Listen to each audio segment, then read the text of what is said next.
মাঠটা কায়েম হচ্ছে বিচারের জন্য।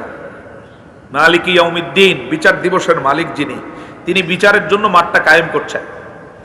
আল্লাহ সুবহানাহু ওয়া তাআলা বিচার শুরু করার আগে তাবরানীর বর্ণনা, ইউদাউলিল আম্বিয়ায়ে মানাবিরু মিন নূর, প্রত্যেক 2,24,000 নবীর জন্য 2,24,000টা নূরের চেয়ার সাজাবেন। সুবহানাল্লাহ কোন?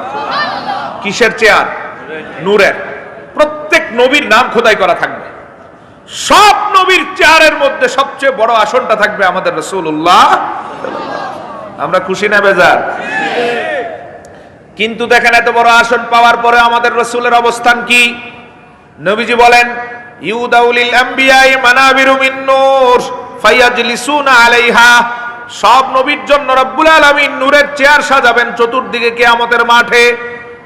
সব নবী তাদের নামে নামে চেয়ার দেখে সব নবী ইয়াজলিসুনা আলাইহা, চেয়ারের উপর গিয়ে বসে যাবে। 2,24,000 চেয়ারের মধ্যে সব চেয়ারে নবীরা বসে গেল। ওয়ায়াবকা মিম্বারি, মাত্র একটা চেয়ার খালি, সেটা আমার চেয়ার, আমি বসবো না। সুবহানাল্লাহ। কেন বসেন নাই? আপনি বুঝেন নাই, বুঝতে পারেন নাই। আল্লাহ প্রশ্ন করবেন, হাবিব আপনার জন্য আমি সবচেয়ে বড় চেয়ারটা দিলাম, তারপরেও কেন বসেন নাই? আমার সবচেয়ে কাছে আপনার আসনটারে রাখলাম, কেন বসেন না? নবীজি তখন বলবেন, কেন বসি না মাবুদ, আমি জানাই, উম্মতি উম্মতি, আমার চোখের সামনে এই উম্মতগুলোর পেরেশানিতে আমি চেয়ারে বসতে পারছি না। আল্লাহ প্রশ্ন করবেন, আপনি কি চান? কোন নবী আল্লাহর দিকে তাকাইতেও পারবে না, একটু পরে হাদিস বলবো। নবীকে আল্লাহ প্রশ্ন করবেন, আপনি কি চান? নবী বলবেন, একটা বিষয় বড় চিন্তিত আমি আজকে। আপনি আদমের উম্মতগুলোরে সবার আগে দুনিয়ায় পাঠালেন, এদের মৃত্যু হয়েছে সবার আগে, বিচার হবে স্বাভাবিক। যাদের আগে আসছে তাদের বিচার আগে আসলে আগে পাবে, এটা ইনসাফের দাবি কিনা? যে ধরেন একজন আসছে 10টায়, আরেকজন 4টায়, 10টার 4টা পর্যন্ত বসায়ে 4টার আগে দিলাম, এটা ইনসাফ হবে না বেইনসাফি হবে? আগে আদমের উম্মত আসছে, এর বিচার হবে আগে।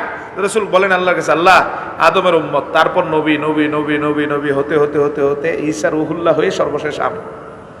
এই বিশাল উম্মতের বিচার হবে, আর আমার উম্মত এক বিগত অথবা এক হাত সূর্যটা নিয়ে এখানে দাঁড়িয়ে থাকবে। উম্মতের বড় কষ্ট হবে। এই জন্য আমি রাসূল খুব চিন্তিত। এত বিশাল কষ্টের ময়দানে 50,000 বছর কোরআনে আল্লাহ বলেছেন যেটার মিকদার, এই বিশাল কষ্টের মধ্যে আমার উম্মতরে রেখে দিব আর আমি চেয়ারে বসবো, এটা আমার পক্ষে সম্ভব? রব্বুল আলামিন বলবেন, ওয়ালা সাউফা ইউতিকা রাব্বুকা ফাতারদা, ওয়াদা তো আগেই করে ফেলছি দুনিয়ায়, কোরআনের আয়াত নাজিল করেছি সূরা দোহায়, অচিরেই আপনাকে আমি এমন এক ময়দানে, অচিরেই আমি আপনাকে এমন এমন নিয়ামত দিব, যতক্ষণ আপনি সন্তুষ্ট না হবেন ততক্ষণ চলবে দেওয়া। তার মানে আপনি খুশি না হওয়া পর্যন্ত আমার দেওয়া বন্ধ হবে না।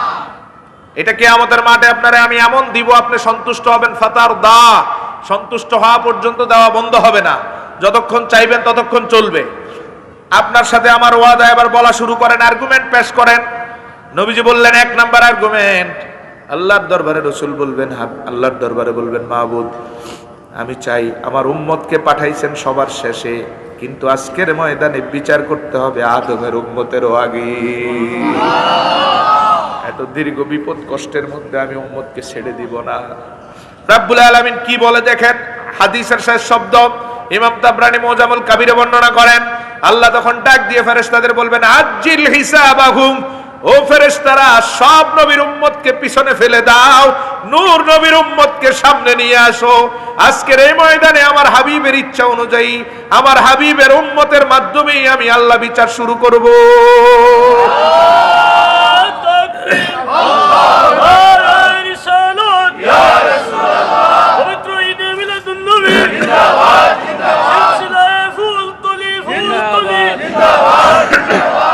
রহমত আছে না নাই? আছে। অথচ অন্য কোন নবী আল্লাহর সাথে কথাও বলবেন না, তাকাবেনও না। বুখারীর হাদিস, সহিহ বুখারী 3 বর্ণনা এসেছে, আদম থেকে শুরু করে ঈসা রুহুল্লাহ পর্যন্ত সবাই বলবেন, ইন্না রাব্বি কাদ গাদিবাল ইয়াউমা গাদাবান শাদীদান লাম ইয়াগদাব মিসলাহু ক্বাবলা ওয়া লা ইয়াগদাবা মিসলাহু বাদা। যে যাবে আদমের কাছে বলবে, না না, আমার আল্লাহর সাথে কথা বলা দূরে থাক, আল্লাহ এমন রাগান্বিত আমার উপর, আমি আল্লাহর দিকে চেহারা ঘুরিয়ে তাকাতেও পারবো না। নূহ আলাইহিস সালাম বলবেন, না, কথা বলা দূরে থাক, তাকাতেও পারবো না। ইব্রাহিম আলাইহিস সালাম একই কথা বলবেন, আল্লাহর দিকে আজকে তাকাতেও পারবো না। সকলের নজর থাকবে নিচের দিকে, কোথায়? আর নবীজির নজর মুসনাদ আহমদের হাদিসে রাসূলুল্লাহ আরো বলে দিয়েছেন, ইস্তাশারানি বি রাব্বি কাইফা আফআলু বিহিম। নবীজি বলেন, যেই ময়দানে সব নবীর নজর থাকবে মাটির দিকে, নিচের দিকে, হাসরের মাঠের দিকে, কোন একটা নজর আল্লাহর দিকে পড়বে না। এমন ভয় পাবে গোটা সৃষ্টি জগৎ, নবীরা, রাসূলরা, গোটা জগৎ, কেউ আল্লাহর দিকে তাকাতে পারবে না। বড় আজীব শান আমার রাসূলের, শুনে নেন। নবী বলেন, ওই ময়দানে আমি তাকিয়ে থাকবো আল্লাহর দিকে, আল্লাহ তাকায় থাকবেন আমার দিকে। আল্লাহ আমার দিকে তাকায় থাকবেন, আমি আল্লাহর দিকে তাকায় থাকবো। কি ইজ্জত আমার রাসূলের! আল্লাহর দিকে কেউ তাকাইতে পারে না, নবী তাকিয়ে আছেন। আবার বড় সৌভাগ্য আমার নবীর, আল্লাহ কোন দিকে তাকান না, তাকিয়ে আছেন রাসূলের দিকে। এটা মুসনাদ আহমদের সহিহ হাদিস। আল্লাহ শুধু তাকাবেন না, ইস্তাশারানি বি, আমার সাথে আল্লাহ পরামর্শ করবেন। সুবহানাল্লাহ কোন? আরো জোরে বলেন। এখনো বুঝেন নাই? আল্লাহু আকবার কোন? আল্লাহর কি কোনো কাজ করতে কারো পরামর্শ নেওয়ার দরকার আছে? আছে। কিন্তু নবী বলেন, ইস্তাশারানি বি রব্বি, আল্লাহ আমার উম্মতের ব্যাপারে আমার পরামর্শ নেবেন, বলবেন কাইফা আফআলু বিহিম। হাবিব, আপনি বলে দেন আপনার উম্মতের সাথে আমি কেমন ব্যবহার করব, আমি কেমন ব্যবহার করব। নবীজিও আদবের সাথে উত্তর দিবেন, কামাশি তাই আরব, আল্লাহ আপনি যেমন আপনি চান তেমনটাই করেন, আমি আমার উম্মতকে আপনার হাতে সুপর্দ করে দিলাম। কারণ আমি ভালো করে জানি আমার মাবুদ আমার উম্মতকে লাঞ্ছিত করবেন। এটা আল্লাহ কোরআনে ওয়াদা দিয়েছেন, আপনাকে এবং আপনার উম্মতকে আমি লাঞ্ছিত করব। এজন্য আমি বলবো কামাশি তাই আরব, আল্লাহ আপনি যেমন চান। সেই ময়দান, যেই ময়দানে কেউ আল্লাহর দিকে তাকাতে পারবে না, কথা বলতে পারবে না। হ্যাঁ, একটা সময় বলবে, তাও অনেক পরে। আমার রাসূলের সব আর্গুমেন্ট শেষ হওয়ার পরে নবীরাও কথা বলবে, নবীরাও সুপারিশ করবে। কিন্তু যতক্ষণ নবীজি করবেন ততক্ষণ গোটা জগতের আর কোনো নবী করতে পারবে। এটাই রাসূলের শান। এরপরে 2 নাম্বার, রাসূলুল্লাহ বলেন, আমি চেয়ারে তো বসি নাই, এই জায়গা থেকে খুব দ্রুততার সাথে চলে যাব হাউজে কাউসারে। কোথায়? কারণ ময়দানটা তো অনেক কঠিন, উত্তপ্ত, সূর্যটা খুব কাছে, হাহাকার শুরু হবে পানির জন্য। কিন্তু আমি আমার উম্মতকে তো কষ্টের মধ্যে রাখবো না। কোন নবী এই ব্যাপারে কোনো খবর রাখবেন না, কিন্তু আমি নবী ওই জায়গা থেকে দৌড়ে চলে যাব হাউজে কাউসারের গোড়ায়। সুবহানাল্লাহ কোন? একটু সূক্ষ্মভাবে চিন্তা করেন তো, নবী তো হেঁটেও যেতে পারতেন না? পারতেন কি না? দৌড়াচ্ছেন কেন? সাহাবায়ে কেরাম প্রশ্ন করলেন, ইয়া রাসূলুল্লাহ দৌড়াতে হবে কেন, তাড়াতাড়ি কেন যাবেন? নবীজি তখন জানালেন, যত তাড়াতাড়ি যাব তত তাড়াতাড়ি তো পানি তোমাদের হাতে দিতে পারবো। দৌড়াবেন আমাদের জন্য, আমাদেরকে পানি দ্রুত দেওয়ার জন্য। আল্লাহর হাবিব সাল্লাল্লাহু আলাইহি সাল্লামকে আল্লাহ দুনিয়াতেই নিয়ামতটা দিয়েছেন, ইন্না আ'তাইনাকাল কাউসার। হাবিব আপনারে আমি হাউজে কাউসার দিয়ে, কথা কন, হাউজে কাউসার দিয়েছি। এটা দিয়েছি, এটার মালিক এখন আপনি। রাসূল বলেন, আসমানের তারা যেমন অগণিত অসংখ্য, আমার হাউজে গ্লাসও থাকবে আসমানের তারার থেকেও বেশি। সহিহ বুখারীর হাদিস। আমার হাউজ লম্বা হবে কতটুক? ইয়েমেন থেকে শুরু করে, ইয়েমেন থেকে একেবারে সৌদির এই প্রান্ত, ইয়েমেন থেকে শুরু করে তুরস্কের সীমা তথা আদন পর্যন্ত, আদন থেকে আইলা, ইয়েমেন থেকে শুরু করে, বুখারীর শব্দ, ইয়েমেন থেকে শুরু করে আলেপ্পো পের হয়ে, ইরাকের আলেপ্পো পেরিয়ে একদম তুরস্ক পর্যন্ত এত বিশাল থাকবে হাউজের দৈর্ঘ্য। সুবহানাল্লাহ কোন? আমার উম্মত ধাক্কি করা লাগবে না। আমি নবী 2 হাতে আমার উম্মতকে হাউজের পানি বিতরণ করব। কারা কারা পাবে? হাউজের 30টা হাদিস আছে হাউজে কাউসার নিয়ে। সব হাদিসগুলো সারমর্ম এক দ্বারা করালে অর্থ দ্বারায় রাসূল বলেন, যাররা পরিমাণ ঈমান যার থাকবে সেও আমার পানি পাবে। তার মানে আমার সামান্যতম কোন উম্মতকে আমি রাসূল বলবো, ওমা আরসালনাকা ইল্লা রাহমাতাল লিল আলামিন। এই উত্তপ্ত ময়দান কেউ পানি পাবে না। মানুষগুলো ঘাম খাবে। কি খাবে? পুজ, ঘাম, রক্ত, বিভিন্ন জিনিস। এরা মনে করবে এগুলো খেলে মনে হয় শান্তি পাওয়া যাবে, পানির মতো তো। কিন্তু রব্বুল আলামিন ঘামের সাথে আগুন মিশ্রণ করে রাখবেন, যখনই মুখে দিবে ভিতরটা পুরে ছারকার হয়ে যাবে। শান্তির জন্য দিবে, আরো অশান্তি শুরু হবে। কিন্তু নবীজি বলেন, আমার উম্মত ব্যতিক্রম, আমার উম্মত ব্যতিক্রম, আমি নবীর রহমত। ওমা আরসালনাকা ইল্লা রাহমাতাল লিল আলামিন। আমি রাসূলকে আল্লাহ হাউজে কাউসার দিলেন, এটা এমন শক্তিশালী। এই হাউজে কাউসারের প্রথম ডোবটা যখন তুমি মুখে দিবা, তোমার ভিতরটারে রব্বুল আলামিন এমন শান্ত করে দিবেন, আর কোনোদিন তোমার পানির পিপাসা লাগবে না। এই 50,000 বছরে আর পানি খাওয়া লাগবে না, ভিতরে আর পানির পিপাসাই লাগবে না, পুরোটা ঠান্ডা করে দিবেন। আর বড় আশ্চর্য, ভিতরটা যখন ঠান্ডা হয়ে যাবে, এই পানির কার্যকারিতা এত বেশি, এই পানির শক্তি এত বেশি থাকবে, এই পানিটা পান করার পরে সূর্য যত কাছেই থাকুক আমার উম্মতের শরীরে আর তাপ দিতে পারবে না। সুবহানাল্লাহ। ওয়া আরসালনাকা ইল্লা রাহমাতাল লিল আলামিন। নবীর রহমত হাসরে আছে না নাই? আছে না নাই? আর অন্য কোন নবী কথা বলতেছেন? বুখারী চুপ করে আছে। এমন ইবনে কাসির ইয়াউমা ইয়াফিরুল মারউ আয়াতের ব্যাখ্যায় দুইটা হাদিস এনেছেন। ঈসা আলাইহিস সালাম বড় আজীব কথা বলবেন, তিনি বলবেন যে আমি তো বাবা নাই আমার, শুধু মায়ের মাধ্যমে আল্লাহ আমারে দুনিয়াতে জন্মগ্রহণ করিয়েছেন। আরে আজকের ময়দান এত কঠিন, উম্মতকে বলবেন তোমরা তো দূরে, আমি আমার মাকে পর্যন্ত ভুলে গেছি।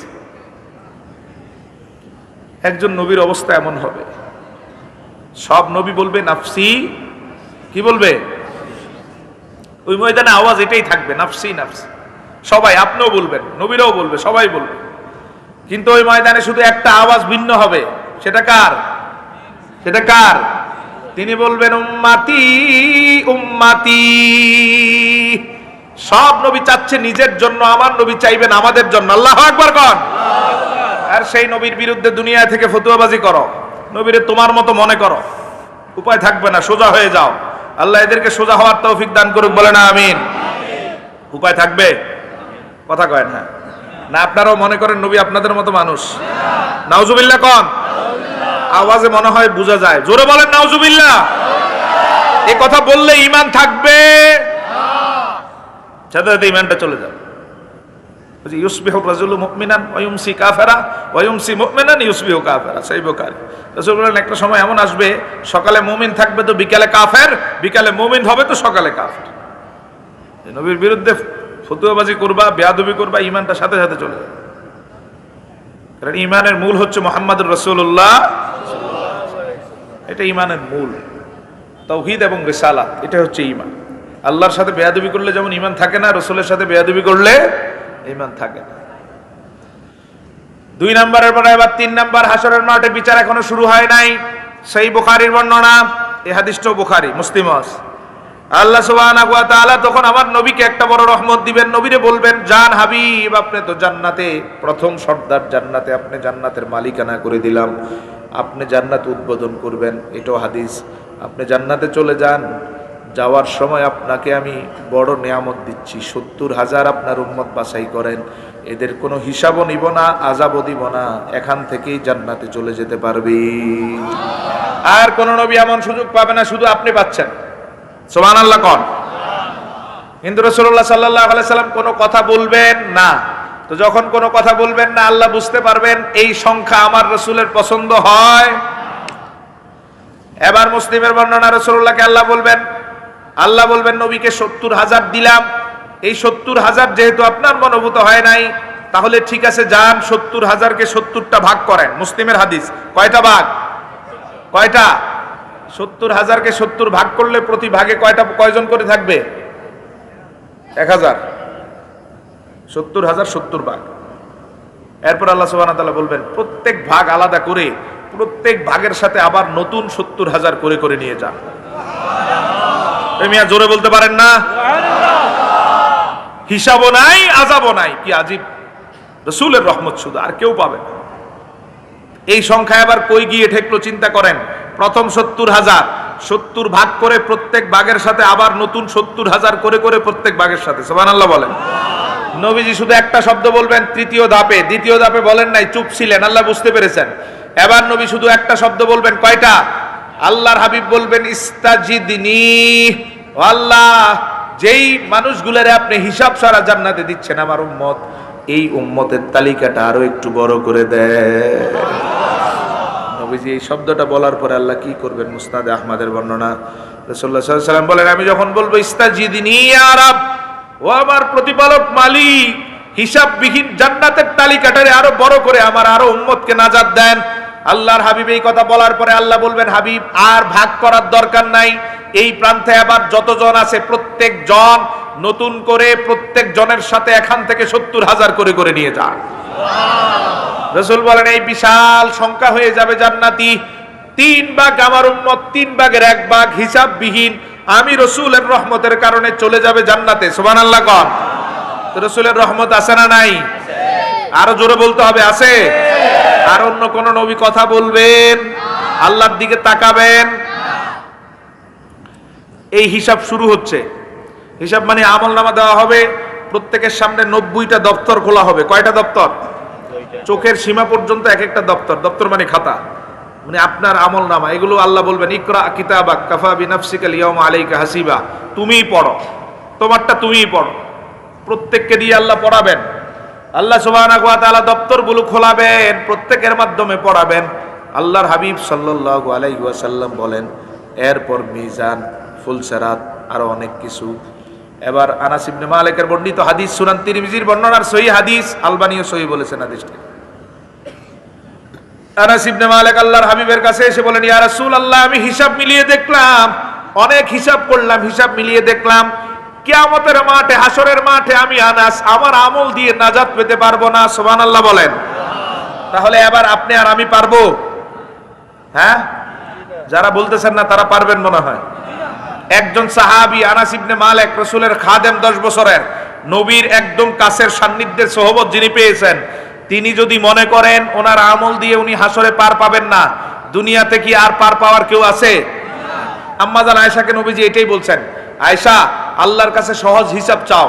আম্মাজান বলেন ইয়া রাসূলুল্লাহ সহজ হিসাব কি? নবীজি সাল্লাল্লাহু আলাইহি ওয়াসাল্লাম বললেন লা হিসাব আলাইক, তোমার উপর কোনো হিসাবই যাতে আল্লাহ না নেয় এমন চাও। আল্লাহুম্মা হাসিবনি হিসাবাই ইয়াসির, মানে কিছুই যাতে না নেয়।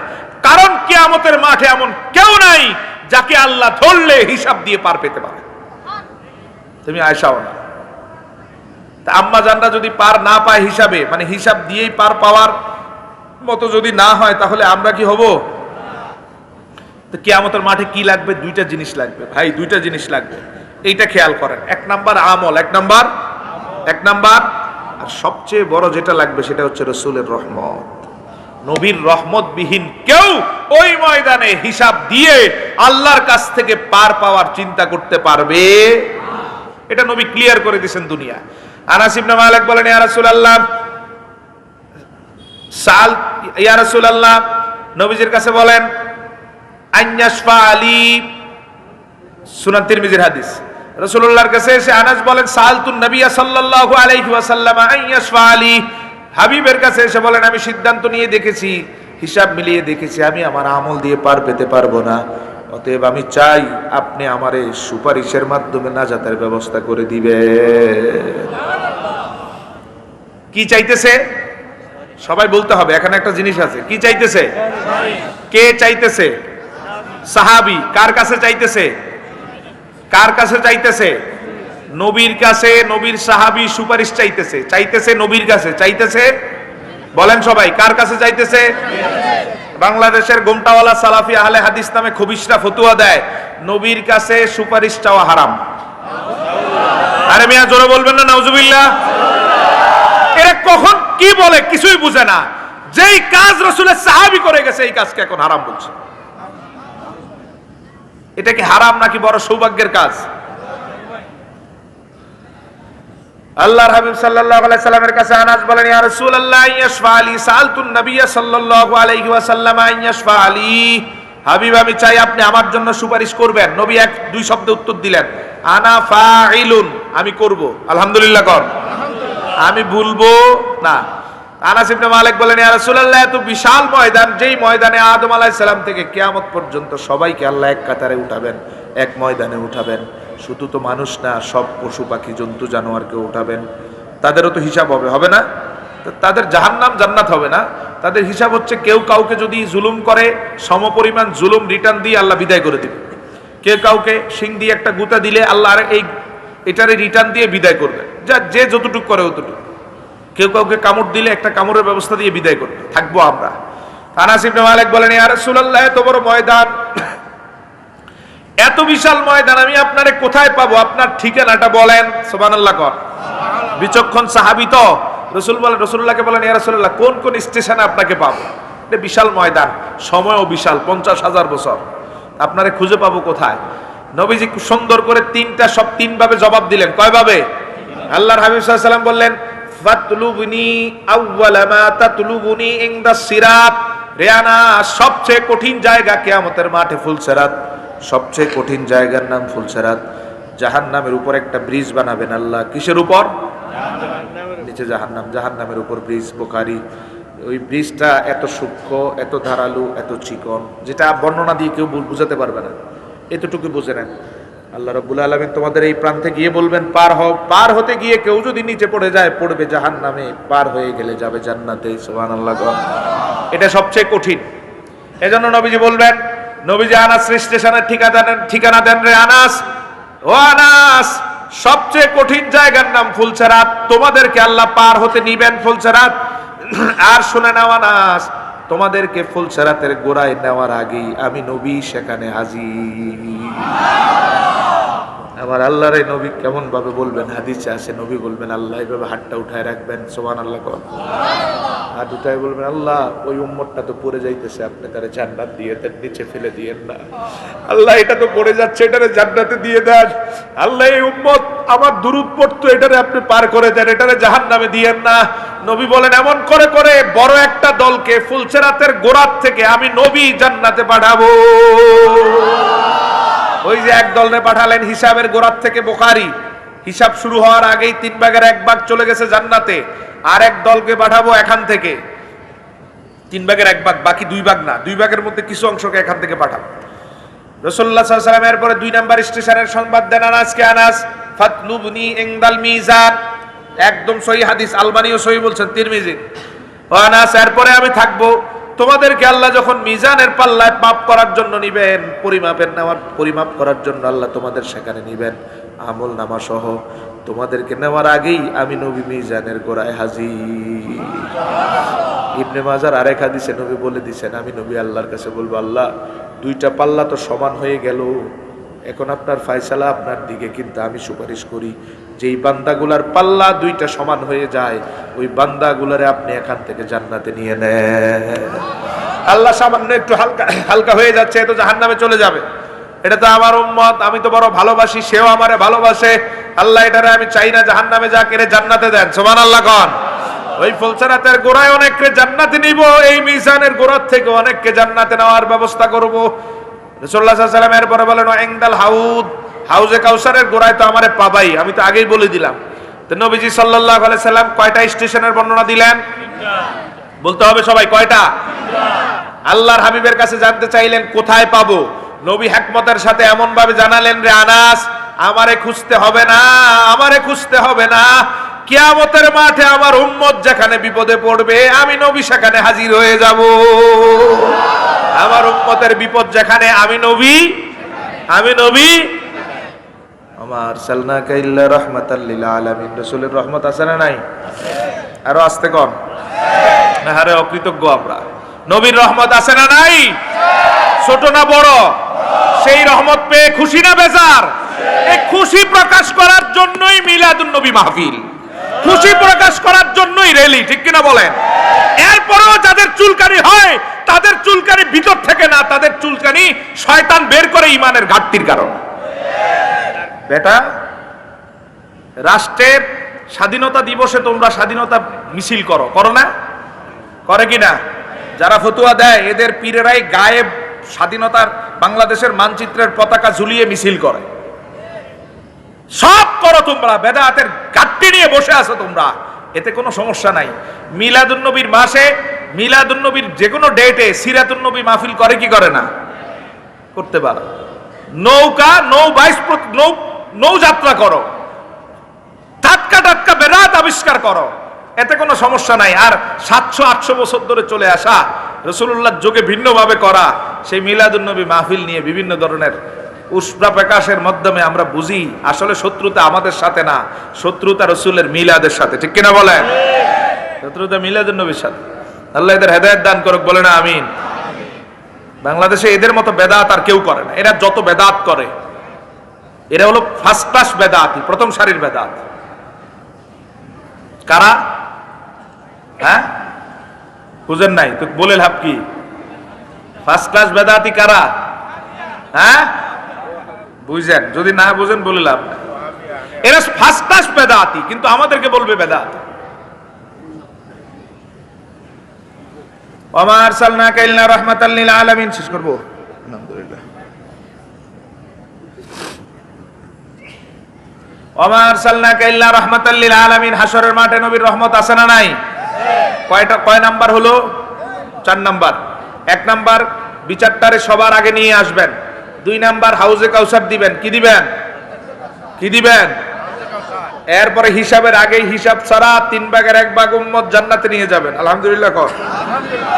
4 নাম্বার ফুলসারাতে মিজানে বিভিন্ন স্টেশন থেকে রাসূলুল্লাহ অসংখ্য উম্মতকে জান্নাতে নিয়ে যাবেন। আর 1 ভাগ থাকবে, বাকি থাকবে তারা কারা? সহিহ বুখারীর বর্ণনা, রাসূলুল্লাহ বলেন তারা ফুলসারাত পার হতে গিয়ে পার হতে পারে নাই, নিচে পড়ে গেছে। কোথায়? নিচে মানে নিচে কোথায়? জাহান্নামে চলে গেছে। বেনামাজি যা আছে, সুদখোর ঘুষখোর যেগুলো আছে সবগুলো, এগুলো যাবে কোথায়? বেপরদায় চলা নারী অধিক সংখ্যক চলে যাবে নিচে,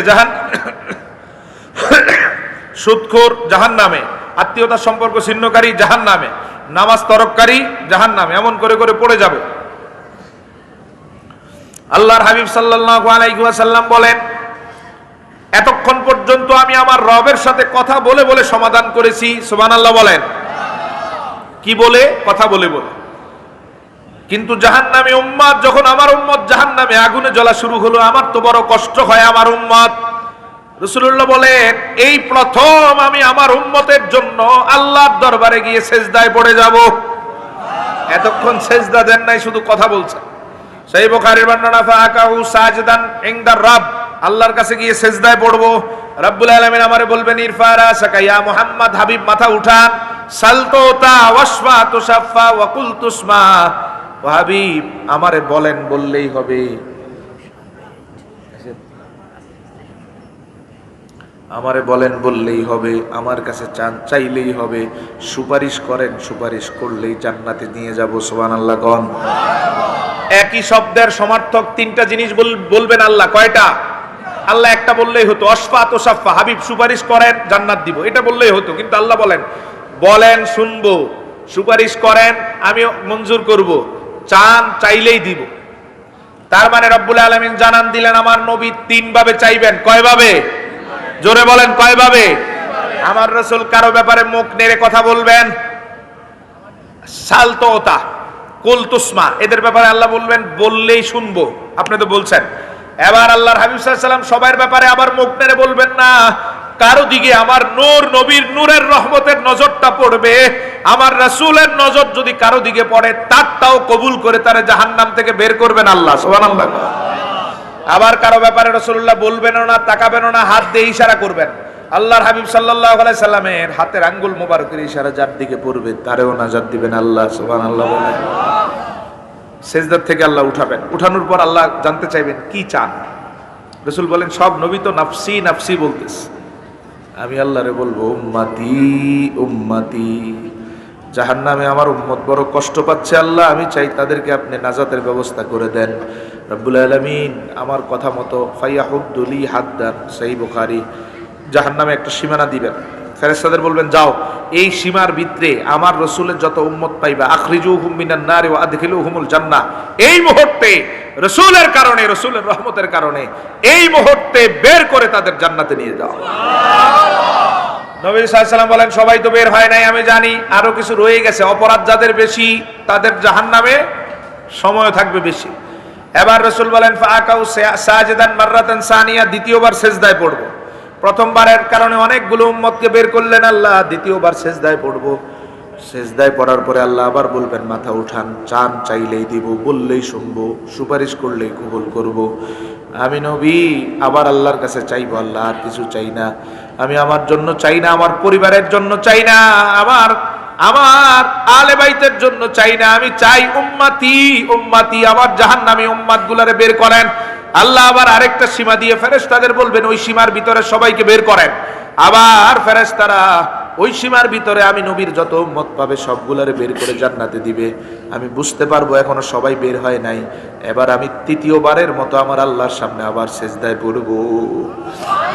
আর জাহান্নামে চলবে পূর্বে আমাদের শরীর পেরেশানি হবে নবীজির। একবার সেজদায় পড়তেছেন, উঠতেছেন, দৌড় দিচ্ছেন, চাইতেছেন, মুনাজাত ধরে কান্না করতেছেন, পুরা মাঠ চষে বেড়াচ্ছেন রাসূলুল্লাহ আমাদের জন্য। আল্লাহু আকবার বলেন। সেই নবীকে জীবন দিয়ে ভালোবাসতে রাজি আছে না নাই? ভালোবাসা লাগবে কি লাগবে না? এর বিকল্প কোন ফতুয়াবাজি চলবে? আবার জোরে বলেন, কোন ফতুয়াবাজি চলবে? অথবা তোমরা সারাদিন ফতুয়া দিলো, আমরা এই ফতুয়া শুনবো? ওই যে তোমাদের সব ফতুয়া পায়ের নিচে, নবী সম্পর্কিত সব ফতুয়া পায়ের নিচে, আর আমাদের রাসূলের মুহাব্বত থাকবে সব ঊর্ধ্বে। সুবহানাল্লাহ কোন।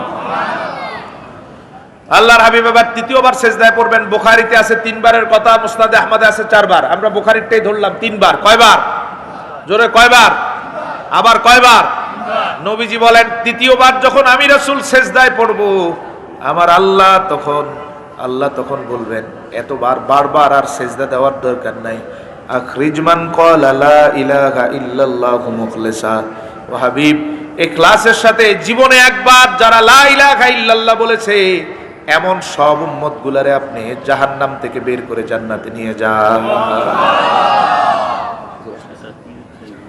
এমন সব উম্মত গুলারে আপনি জাহান্নাম থেকে কোথায় নিয়ে যান?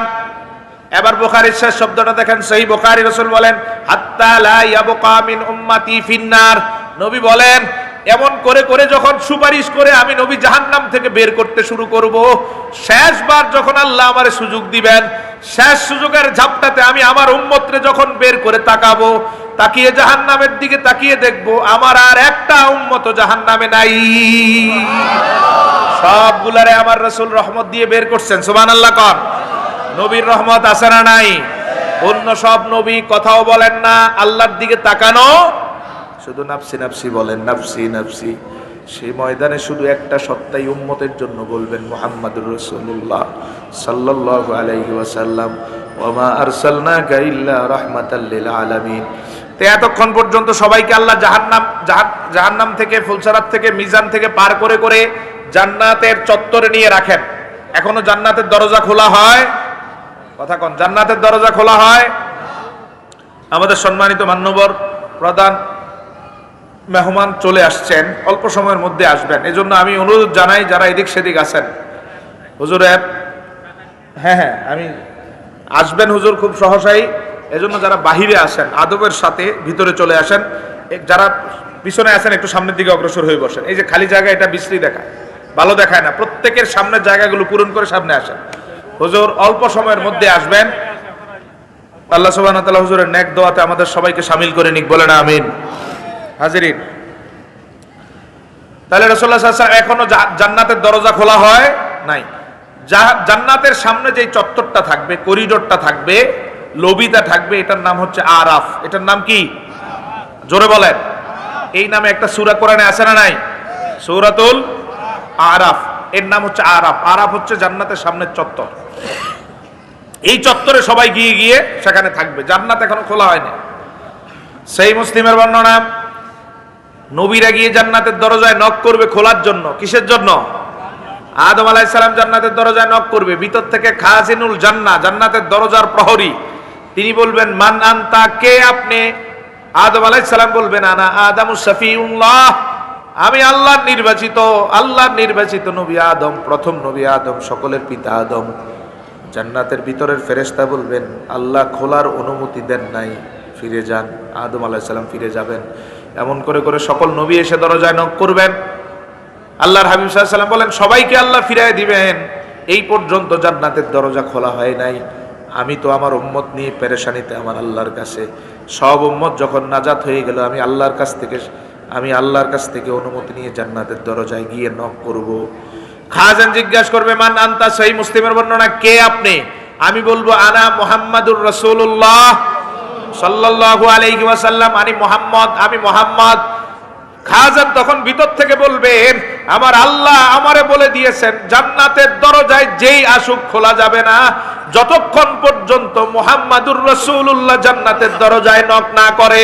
এখন যখন আপনি নক করলেন, আমারে আল্লাহ অনুমতি দিয়ে দিয়েছেন, এই প্রথম আমার নবীর জন্য জান্নাতের দরজাটা খোলা হবে। নবী বলেন আমি আমার উম্মত নিয়ে জান্নাতে প্রবেশ করব। সুবহানাল্লাহ। কর তো রাসূলের রহমত আছে না নাই?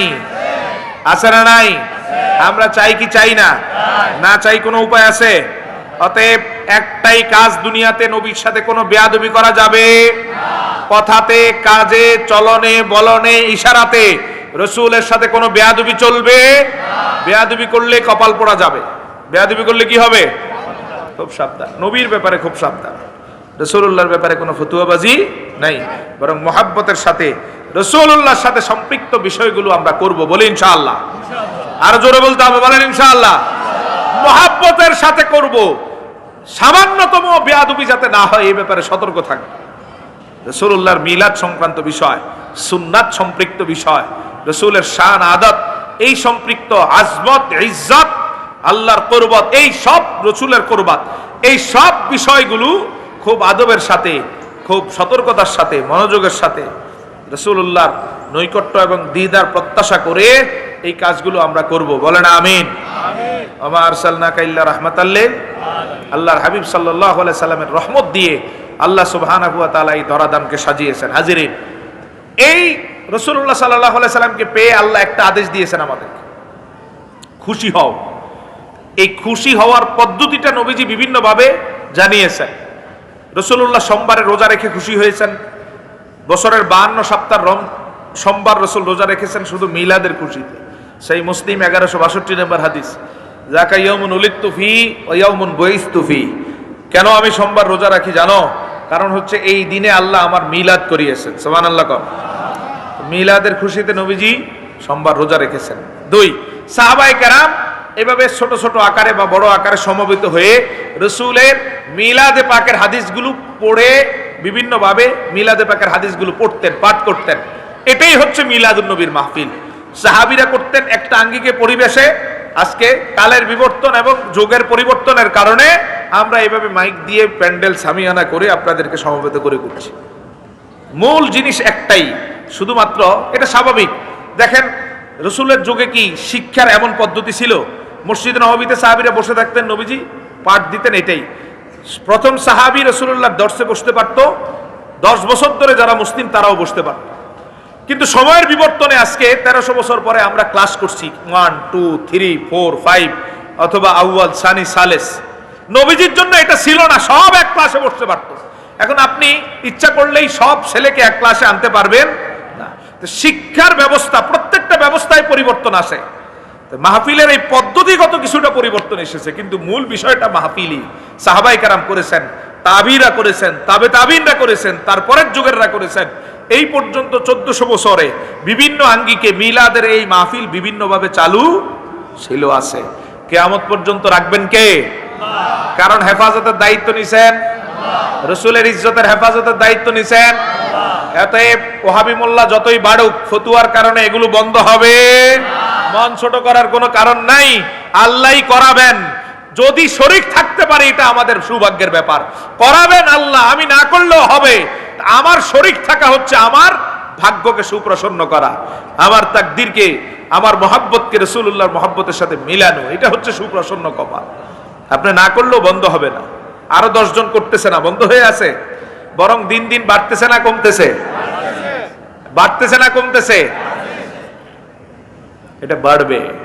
ফতুয়া দিয়ে এই স্রোতকে, এই উদ্বেলিত উত্তাল স্রোতকে বন্ধ করার কোনো উপায় নাই, বরং এরা ফতুয়া দিয়ে নিকৃষ্ট। ফতুয়ার বিপরীত অসংখ্য কাজ তাদের মাধ্যমে আল্লাহ প্রকাশ করাবে। সরওয়ার্দী ময়দানে শুকরানা মাহফিল করছে না? করছে? হ্যাঁ, রাসূলুল্লাহর জন্য শুকরানা র্যালি করি আমরা, এটা যাবে না। কিন্তু ব্যক্তির জন্য সারা দেশে শুকরানা মিছিলও করছে কওমি সনদের স্বীকৃতির পর। ব্যক্তির জন্য, দুনিয়ার একটা স্বাভাবিক ব্যক্তি, স্বাভাবিক একজন ব্যক্তির জন্য, রাষ্ট্রের প্রধানের জন্য তোমরা শুকরানা মিছিল করো। এই শুকরানা মিছিলটাই আমরা রাসূলুল্লাহর জন্য করি, ঠিক কিনা বলেন? এখানে ফতুয়া দাও কেন? তোমরা তো আরো নিকৃষ্টটা করে আসো। নিকৃষ্টের নিকৃষ্ট পদ্ধতি নিকৃষ্ট ব্যক্তির জন্য তোমরা করো, আর আমরা করি সাইয়্যিদুল মুরসালিন, খাতামুল আম্বিয়া, রাহমাতুল লিল আলামিন, যিনি আমাদের ঈমান, ওনার জন্য করি। আমরা খুশি না বেজার?